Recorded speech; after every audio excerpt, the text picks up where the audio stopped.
second question is about the vintage.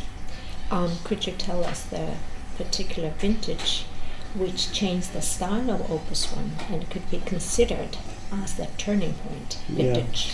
Again, excellent question. I love the question.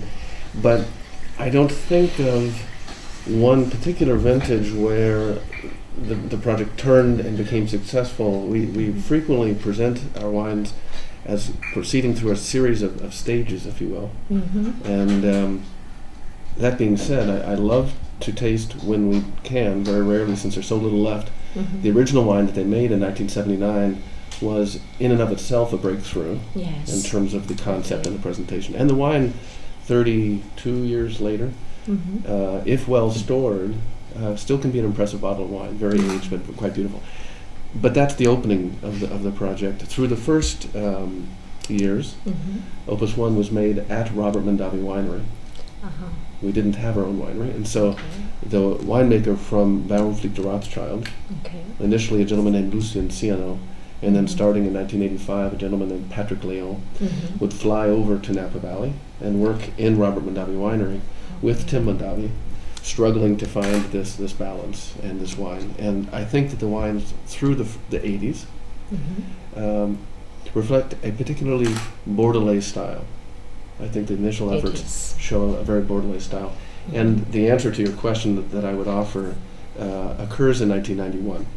In 1991 was the first vintage where Opus One was made in our own winery, in our own cellar. The two families recognized through the 80s that the project, the wine, would be quite successful, and they always knew and intended for it to have its own home. So they worked through the 80s to build a rather spectacular winery to reflect and represent this wine. And the winemaking aspect of the building was quite breakthrough, quite leading, state-of-the-art at that point, gravity flow winemaking. And so the 91 is the first one that represents Opus One made at that winery. And I very much like to taste the wines through the mid-90s, 94, 95, 96, 97, all of which are excellent vintages as well. But I think it's in that period that Opus One found its profile, meaning an ability to express the terroir, the site, the soil of Oakville and our vineyards, but retaining an expression of French structure, mouthfeel, and style, finding that balance that we're looking for. So that to me is the turning point. The last one that I would identify would be the vintage 2001. And 2001 was the first vintage where the two families did not make the wine. Opus One, the families decided that Opus One needed to be more independent going into the new century. Grow up and leave parents. Exactly. This is the image that we have, which I think is really quite apt and quite insightful. Opus One as a wine was parented by Robert Mondavi and Baronfleet de Rothschild, learning their lessons. Both parents bringing that to the child. Our intent is to look like both parents, but to have our own life and our own expression.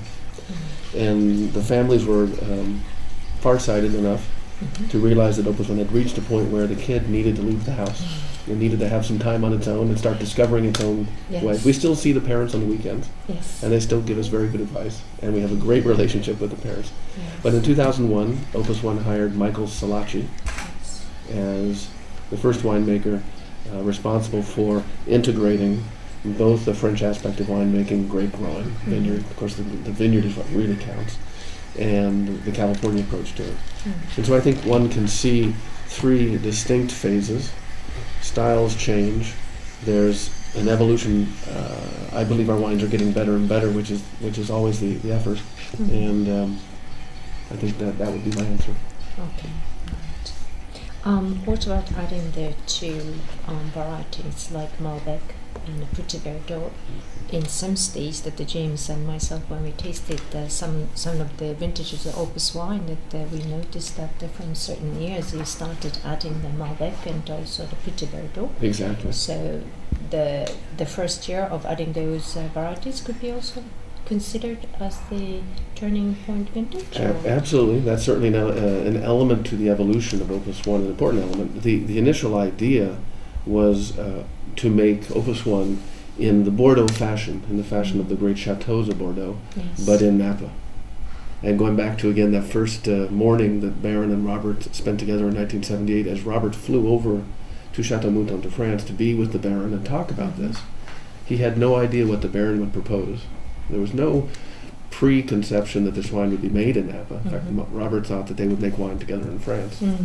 But no, they decided to make it in Napa, in Oakville, but with a Bordeaux fashion. And the Bordeaux fashion, of course, have traditionally those 5 grape varietals. Yes. So this was always the intent. But in 1978, 79, all the way through the 80s, we didn't have access to Malbec or Petit Verdot. So it really wasn't the idea that there was an evolutionary stage. It was when the Petit Verdot and Malbec became available to us in a qualitative level that made it able for us to put it in a blend. If I remember right, 1994 is the first vintage that Malbec went in. 1997 is the first vintage that had all 5 vintages. And to this day, we find that Petit Verdot is such a strong marker, and when well ripened and well added to the blend, adds a great deal of complexity and interest to the wine.